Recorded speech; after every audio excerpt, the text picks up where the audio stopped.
Hi, today we're going to talk about computer programming. Let's start by talking about problem-solving procedures. So what means by problem-solving procedures? It refers to the process of analyzing the description of a problem until we reach a solution. So how are we going to do so?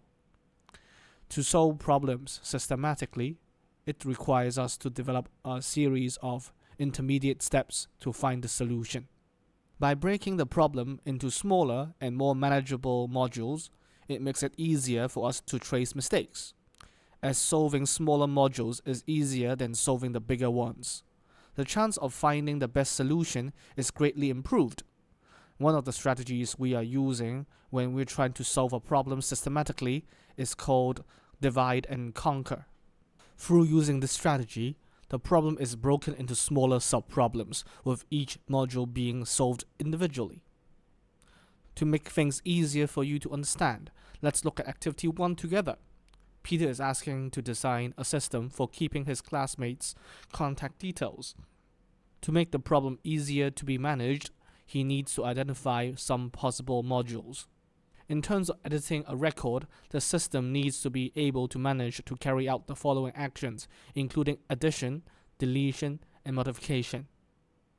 As for answering inquiries, their contacts need to be able to be found by inputting telephone numbers or their names. Scientists have developed a problem-solving cycle to help solve problems systematically.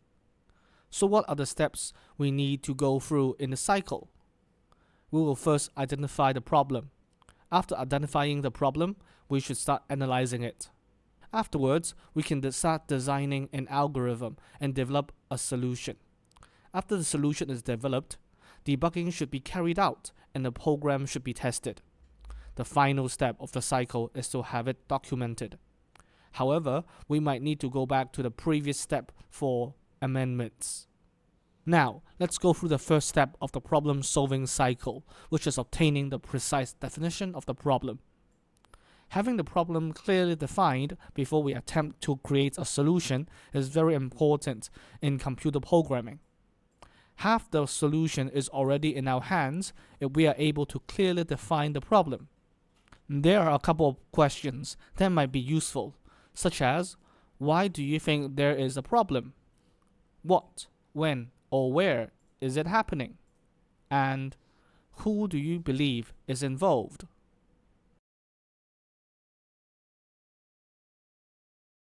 Let's look at some examples. The Star Bank Consumer Contact Center has a problem with its credit card team. A number of call center operators have not been turning up for work on Mondays, and this has affected the overall performance of the team. The credit card team leader has decided to follow the problem-solving and decision-making process to implement a suitable solution. The team leader used the performance plan and the operational plan to highlight where the team should be in terms of attendance and performance. The data obtained are as follows. 20.5% of the team is absent on Mondays, are affecting the performance level of the credit card team. As an operational plan, the team aimed to lower their rate of absence from 20.5% to 5%. After identifying the problem, we should then go with analyzing it. A more detailed consideration of the identified problem should be carried out. It would involve identifying the input, output, and the process step required for the problem.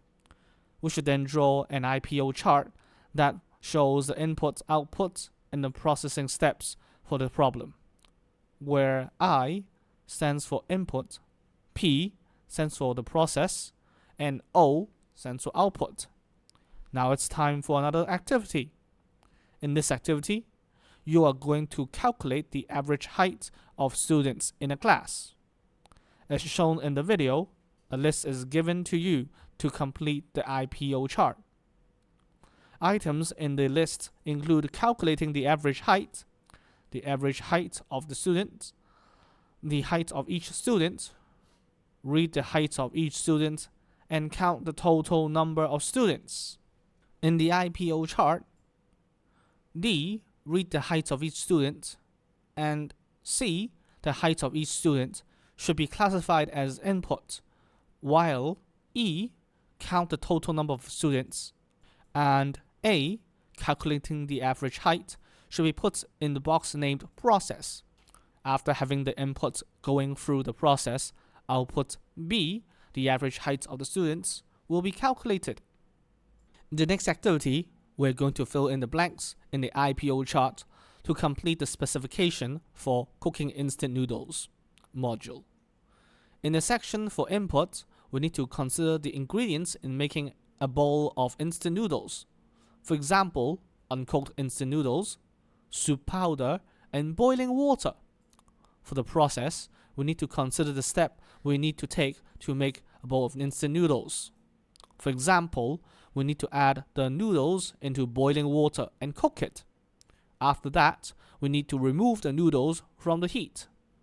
After removing the noodles from the heat, we need to add the soup powder and stir well. After all the steps, what do we have in our hands? A bowl of cooked instant noodles. After learning how to construct the IPO chart, we will talk about algorithm design. Algorithm is a finite sequence of steps arranged in a specific logical order to produce the solution to a problem. There are two common ways you can choose to represent algorithms. You can either use a flowchart or a pseudocode. When we are using a flowchart, we use symbols and arrows to represent the logic and actions of an algorithm graphically. After, when we are using a pseudocode, we use statements to put an algorithm in narrative form. To develop a solution, there are also two common approaches, which includes top-down and bottom-up designs. As for top-down design, we divide the initial problem into subproblems. The solution to each subproblem creates part of the solution to the overall problem. A structure diagram illustrates how the top-down design works. The design contains modules, which each representative module represents either a big problem or a small problem. This process of successively breaking a module into smaller modules is called stepwise refinement. When we are developing a program, there might be mistakes and typos. If there are mistakes in the program will not be able to run smoothly.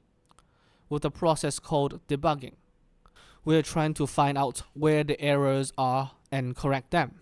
And therefore, debugging is called the process of locating and fixing defects in a program. To ensure the program is free from any errors and that it works smoothly, we carry out testing. There are usually three types of programming errors, which are syntax error, runtime error, and logic error. For syntax error, it is caused by the violation of syntax rules of the programming language. For example, if we spelled the command incorrectly, accidentally missed out the required punctuation, or having the command word typed out incorrectly. If either one of the above happens, then oops, sorry, the program will not be able to run smoothly. As for runtime error, it occurs when a program is running. For example, if data exception error occurs, such as division by 0, or there is insufficient system resources, such as insufficient memory. As for logic error, it is caused by logic design of the program, such as improper use of control structures or instructions. When we are testing out a program, test data used to check the accuracy of a program.